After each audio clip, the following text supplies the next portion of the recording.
Assalamualaikum warahmatullahi wabarakatuh. Perkenalkan, nama saya Tri Tiastuti. NIM saya B101181089. Saya dari kelas B reguler A. Makul yang saya ampu adalah pasar modal syariah. Saya mendapatkan bagian PT Barito Pacific Tbk. Baiklah, di sini saya akan menjelaskan apa sih PT Barito Pacific itu.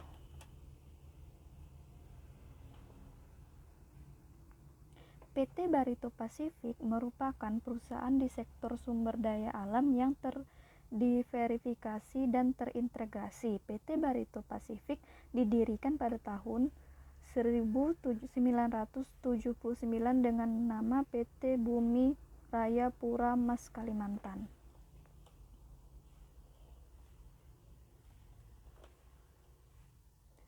Akuisisi Chandra Asri pada tahun 2007 yang menjadikan Perseroan sebagai pemegang saham mayoritas pengendali dengan andil sebesar 70% pada satu-satunya produsen olefin di Indonesia merupakan tonggak sejarah penting bagi Barito Pacific.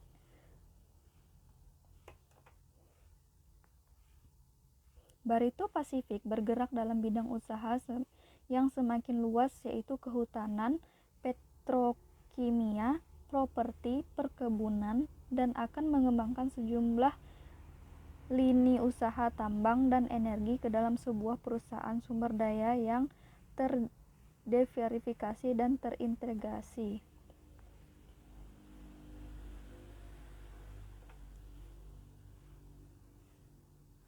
Berikut adalah nama-nama pemegang saham PT Barito Pacific. Bisa dilihat dalam slide-nya.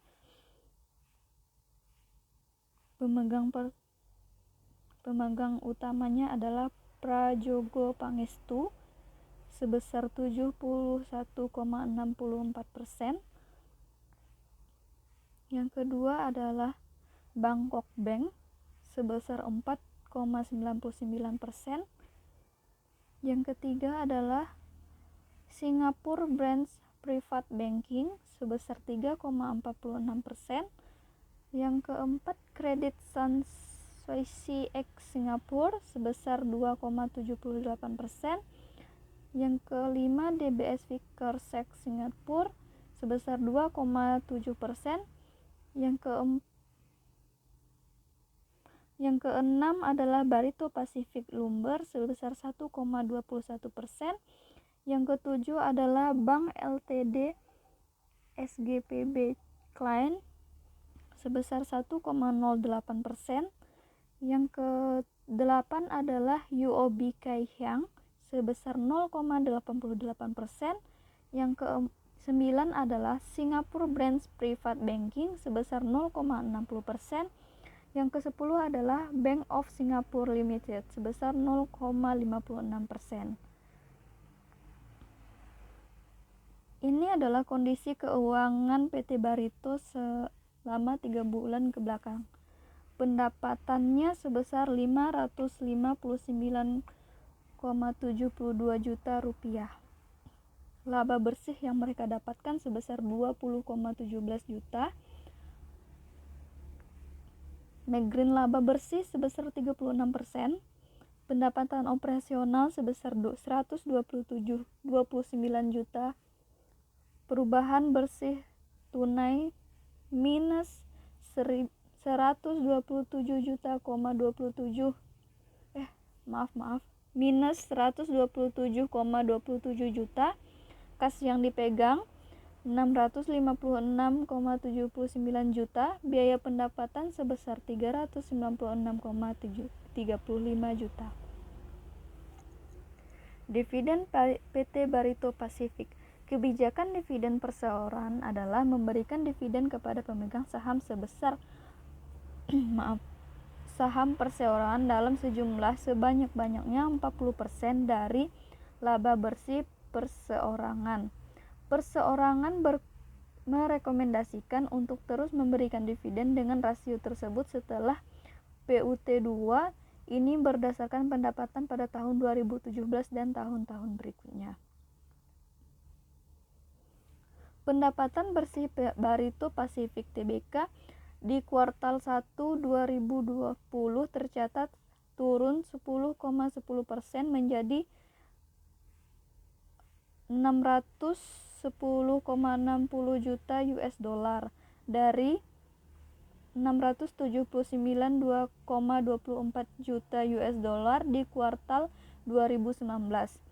Sementara itu, EBITDA turun sebesar 40,4% menjadi 96 juta US dollar dan laba bersih sesudah pajak sebesar 14,19 juta US dollar, turun sekitar 61,15% secara tahunan. Emiten Pertokomia milik pengusaha Prajoga Pangestu PT Barito Pacific mencatat laba yang diatribusikan kepada pemilik entitas induk sebesar 11,29 juta US dollar atau setara dengan 164,15 miliar rupiah dengan asumsi kurs sebesar Rp14.540 per dolar Amerika Serikat dengan kuartal 3 2020. Capaian ini membaik dibandingkan dengan kinerja keuangan perseorangan di kuartal 2 2020 yang merugi sebesar 8,84 juta US dollar atau setara dengan 129,11 miliar rupiah. Mengacu laporan keuangan yang dipublikasikan perseorangan sampai dengan periode 9 bulan, pendapatan bersih perseorangan tercatat sebesar 1,66 miliar US dollar atau setara dengan 24,13 triliun rupiah, lebih rendah 6% dari tahun sebelumnya yaitu 1,77 miliar US dollar atau sekitar 25,73 triliun rupiah. Secara rinci, pendapatan bersih itu dikontribusikan dari ekspor petrokomia sebesar 350,26 juta US dollar dan lokal sebesar 909,20 juta US dollar, lebih rendah dari tahun sebelumnya yaitu 1,02 miliar US dollar. Pendapatan lainnya dikontribusikan dari energi dan sumber daya listrik sebesar 169,94 juta US dollar, pendapatan sewa energi 110,86 juta US dollar, lainnya pendapatan uap, sewa pembiayaan dan karbon kredit masing-masing sebesar 81,16 juta US dollar. 13 juta dan 40 juta, adapun pendapatan lainnya tercatat sebesar 12,33 juta US dollar. Prospek saham PT Barito Pacific. Menurut saya, prospek saham untuk PT ini sangat baik karena saat ini mereka memiliki likuiditas membaik. Barito Pacific dapat rating tertinggi dari Pevindo. Hal ini merupakan nilai tambah yang dimiliki oleh perusahaan agar tetap bisa bersaing dengan yang lainnya. Di sisi lain, kinerja Chandra Asri pada kuartal 4 2020 membaik dan diperkirakan terus bertahan pada periode mendatang. Hal itu dipicu oleh ekspektasi kondisi ekonomi yang lebih baik dibandingkan pada tahun 2020, pemulihan ekonomi Cina yang berdampak positif terhadap permintaan serta harga jual produk petrokomia. Selain itu, PT Barito juga tidak terfokus pada satu kegiatan usaha atau mereka memiliki berbagai banyak bidang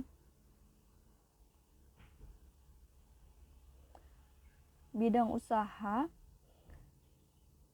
Jadi menurut saya ini merupakan suatu perusahaan yang sangat baik untuk kita tanam modal di sini. atau membeli salah satu saham mereka.